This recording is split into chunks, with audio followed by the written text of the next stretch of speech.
Hierdie week in die tonnel is dit internasionaal 'n groot klomp interessante sokker wat plaasvind, 'n groot klomp interessante rugby wat plaasvind, Engelse Premierliga wat nog voortgaan, veral die wedstryd Sondag, dit is Liverpool teen Arsenal wat interessant is, ook die wedstryd tussen Chelsea en Newcastle, hulle veg almal af vir top 8 plekke, dit is veral Chelsea en Newcastle. Ook op die rugbyveld, dit kyk ons na wat gebeur by die Verenigde Rugby Kampioenskap, dit is 'n spanne van Wallis wat meestal speel teen spanne van Suid-Afrika, ons kyk wat die Bulls en die Stormers en die Sharks en die Lions kan doen, en ons gesels met Mike Potgieter, hy gee vir ons 'n goeie indruk daarvan, of 'n goeie mening.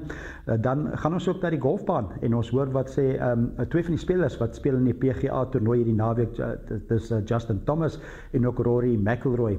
Dan gaan ons na die tennisbaan, en daarso is dit die Italiaanse Ope wat hierdie naweek nog voortgaan, en dit is Jannik Sinner wat vir 3 maande geskort was, hy is weer terug.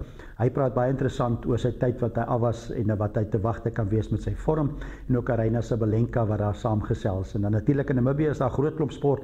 Dit is interskoletyd, dit is VHS teen Windhoek Gimnasium.